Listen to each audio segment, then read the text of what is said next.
I'm not the vice principal anymore? Okay. So this happened at the end of this school year. I posted what was going on in the r/teacher group, and several of the people there told me to post what happened in here. This story is split into 4 parts, and I apologize for the length. I also apologize for any teacher slang I use, as it's like second nature to use it, just like military cargo when I was in the military. So here's the story. Part 1. So none of the other admins in my district had received our contracts for the coming school year yet. I was wondering what was going on, but I heard rumors about a pay scale shift, and that was the reason for it. I found out Wednesday what was actually happening. Every assistant principal and vice principal in the district, why we have 2 different titles, I have no idea, is not getting their contracts renewed, except the ones at the high school. Their position is being eliminated, and their jobs are being replaced with a new position that pays a teacher's salary plus a $2,000 stipend. They are replacing the assistant principals with learning coordinators. Apparently, the budget is the given reason, but I also heard rumors from someone at the district office. Each of us assistant principals/vice principals were scheduled to meet with one of the assistant superintendents Wednesday. We thought it was about our contracts, and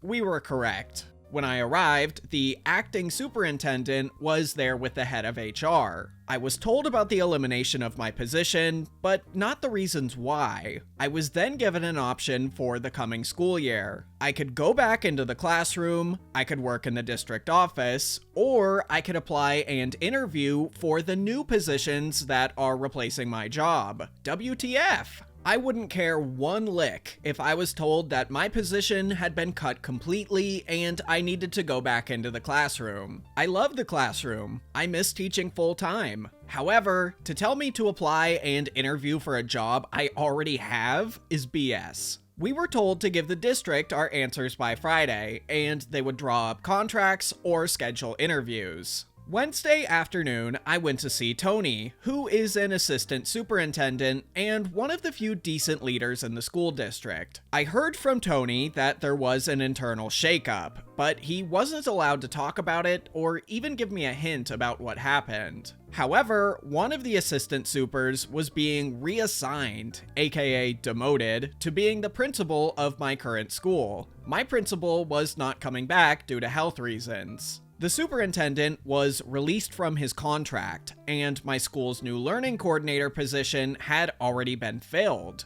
But who filled it? A school counselor from one of the high schools, who just happens to be a friend and lackey of the assistant superintendent that is now the new principal. So, early this morning, I gave them my answer. I decided that I didn't need until Friday to decide. I tried to make sure I sounded professional, but I made sure that my message was getting across by speaking with authority. I went into the acting superintendent's office and told him that I thought that laying off a bunch of people so they could hire others to do the same job but at less pay was BS. I told him that the way the school district handled certain situations was idiotic. I then gave several examples. I next told him that he was going to ruin a perfectly good school with an amazing team of educators by putting a lazy, mean, parent-pleasing person in as its new principal, and letting her put a lackey in her second as command.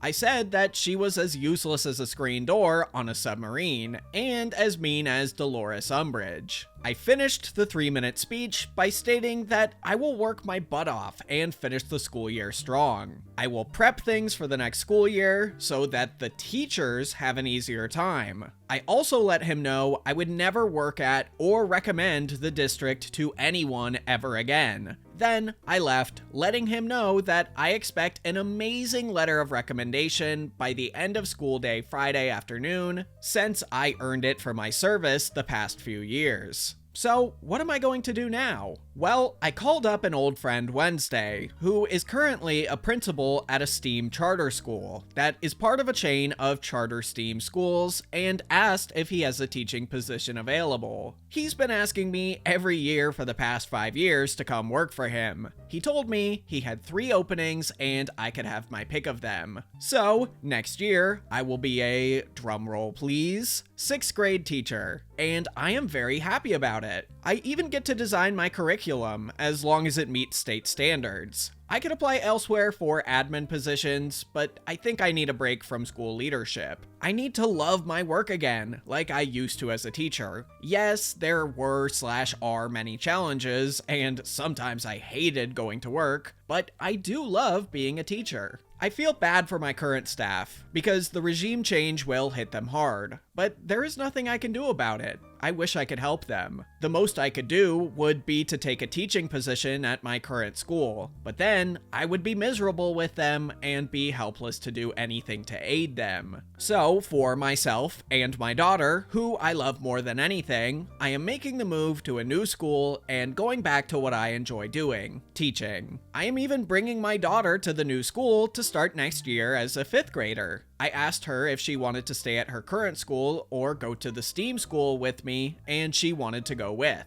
She was excited since she has visited there several times and loves the technology room, the robotics class, and the science labs. Plus, she is friends with some of the kids there already. As a goodbye to my staff, I'm going out this weekend and I am going to buy some nice letter paper and scratcher tickets. I am going to write short, individualized goodbyes to each of my staff members, and at the end, I will include the following words. I'm giving you some scratcher tickets. My hope is that you are as lucky scratching them as I have been lucky to have worked with you. So, that's it. I have to finish my contract, but at the end of June, I am free. I am looking forward to teaching full-time again, and having a boss who will let me just do my job and not interfere. I don't think I want to work in administration again, but maybe after a few years I will decide to work as an assistant principal again. Part 2. So I put together goodbye gifts for all of my staff, and I'll be handing them out on Friday, their last day with kids. They have a bunch of goodies that I posted about a few weeks ago. I was thinking this weekend about how to give the finger one more time to the district office and help my teachers out, even in a small way. My district requires each teacher to attend additional training throughout the year. These are outside of the regular staff development trainings. They are run by district staff, SPED teachers, and admin. The training normally lasts 1 to 3 hours, and the teacher gets a certificate for the time spent in training. Each teacher is required to attend 24 hours of these before the end of the school year. Most teachers take them over the summer, if they are offered, so they don't have to take them during the school year. So, yesterday morning, before work, I was making copies of the certificates for all the courses I have run here the past few years. Classroom management studies, lockdown procedures, social study strategies, math strategies, reading comprehension, and environmental print. I am going to fill them out with each of the teachers' names and number of hours. I am adding all the times I ever spoke to the staff about these topics, and putting down hours to correspond, rounding up to the nearest hour-ish. Wouldn't you know? Each of these topics was 3 to 5 hours in length. Each staff member will have exactly 24 hours worth of training. I filled out the dates of the training for the 2022/2023 school year. Oh, and I have attendance sheets with all of their names and have marked them as being present. Note, I checked with district, and since I'm still an administrator into the summer, I'm allowed to run training over the summer before I leave.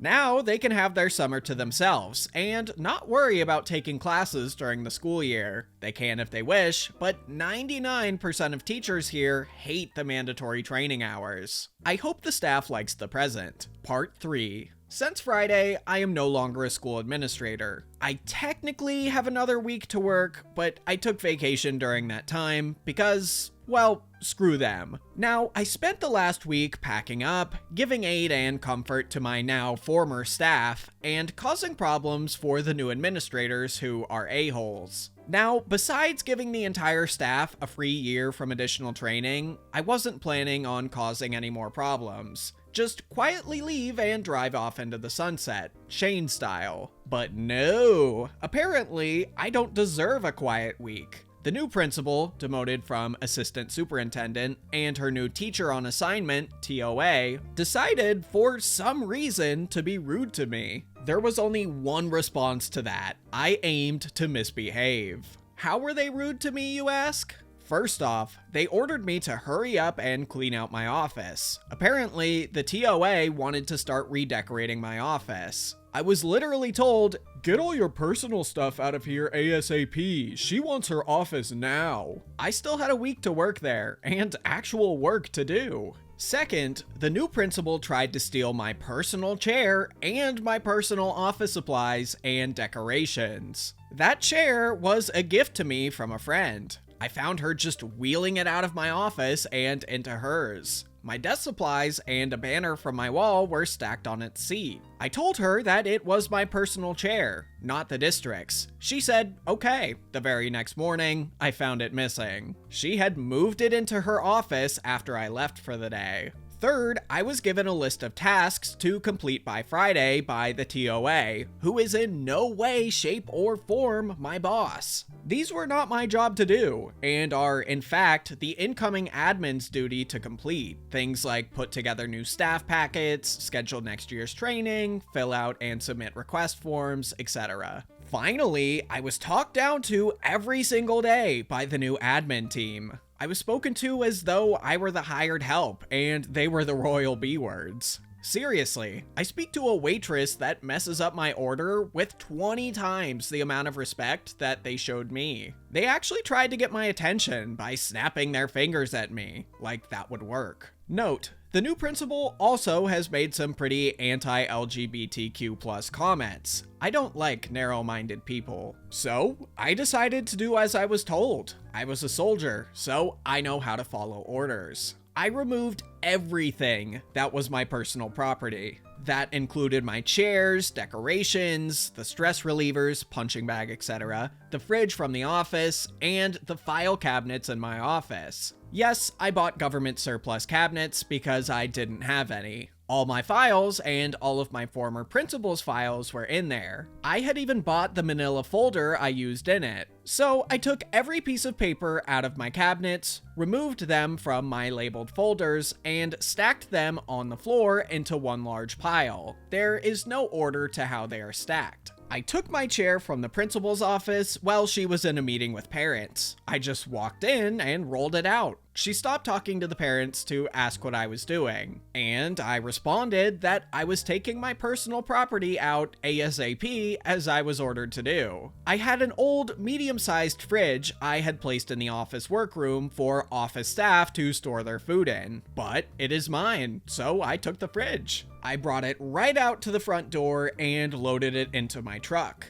I even took the new admin's food out of it and left them on the table. It's my fridge. I warned the rest of the office staff I was taking it, but forgot to tell admin. Darn. I copied all my digital files over to a flash drive and then deleted everything off my work Google Drive. Anything I personally created or designed. I copied all my emails too. I informed the staff that if they need time off next year and need it approved, to submit the forms to me this week. I got several, and they are all now approved. I got this idea from someone who messaged me here on Reddit and suggested I do this. Thanks for the advice. I approved every supply list item the staff submitted, and even drove to the district warehouse to pick up some items personally. I even approved funds for a second hand kiln for the art teacher. She found a good one on Craigslist. I had repaired my desk with bolts and tools from home. I took the bolts back. The desk is now lopsided again. The closet door was broken when I got there, so I repaired it. I have now put it back as it was when I was hired. The two-way mirror to the detention room was also mine. I had gotten it from a friend at another school, different district. It allowed me to watch ISS and detention students from my office without them seeing me. I popped that right out and took it home. Now, the TOA has a hole in the wall that the detention kids can look through. I had put together all the lockdown buckets and fire drill bags myself with my own money. I took all of them back. This I felt bad about, but I will give them out to the staff at my new school.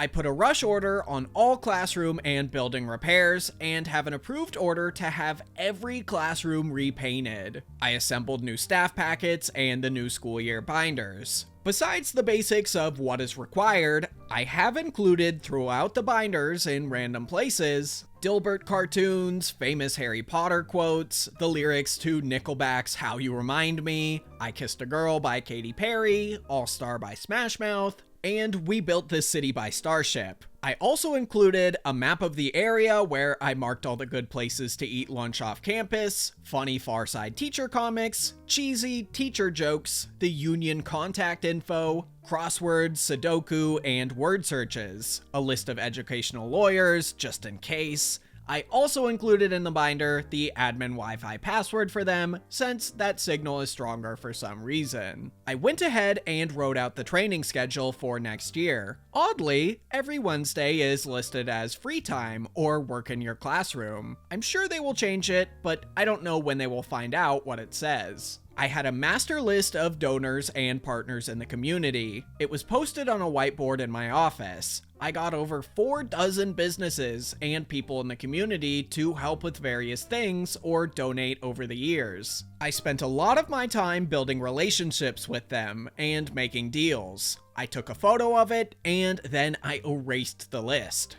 I then took the whiteboard since it was mine. Friday, I flew the LGBTQ+ flag instead of the state flag. I also placed those flags in each classroom in case the staff wanted to display them. Then I got yelled at 3 times. The first time was when I took back my chair. I was told it was unprofessional to just take it without asking, especially with guests present. I responded with, yes, it was unprofessional to take my chair without asking. The second time was when the TOA found the refrigerator gone. She said that it was community property. I told her, no, it's my property, and I was told to take all of my property from the campus. The third time was when I was in the parking lot leaving and they found the piles of papers. The principal flagged me down and told me to clean it up. I told her I was off the clock and that the district never reimbursed me for the cabinets, so I had to take them with me. I am expecting a call from HR today, asking for my assistance setting everything back up, since with all my stuff removed and erased, the admin team has to actually put in some hard work. I'd come in for my consultant rate, $75 an hour, with a minimum contract of 12 hours. Part 4. So, as you now know, I left the world of being an administrator a few weeks ago. Well, the Tuesday after I left, I received a call from HR. I ignored it. I then left for a road trip with my daughter where we went to San Francisco for a few days and went to 2 Giants games. Unfortunately, they lost both games.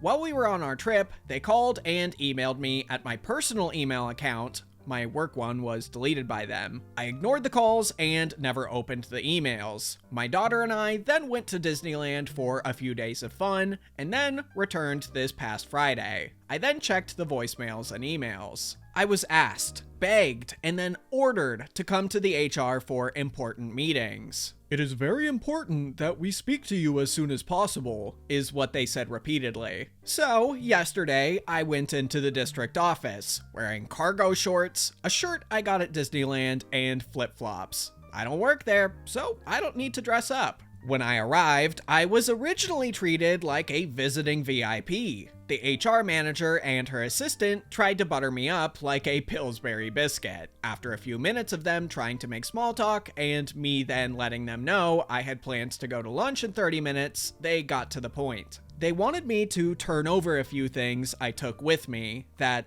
though they belonged to me, they said were sorely needed at the school. They gave me a list from the new principal, which included, but not limited to, my chair, seriously, my refrigerator and appliances, my community contacts board, people/businesses that I build relationships and partnerships with, my personally designed forms and worksheets, two-way mirror, my lockdown buckets and fire drill bags, and they also wanted copies of every record I kept and notes I took on the staff and students. The notes I took on the staff were so I could personalize gifts for them and have conversations with them on their interests. I said no to all of those requests. I told the ladies that the furniture and appliances were mine that I brought in. I stated that the chair was a gift to me from a friend and that the new principal can afford to buy her own chair. I also stated that I left any official school/district documents there, and any I took with me and or deleted were of my own making and my intellectual property. I also stated that my contacts were developed over the years on my personal time and at personal cost to me. I also stated that everything I took that I had submitted reimbursement was never reimbursed. I kept my records and pay stubs.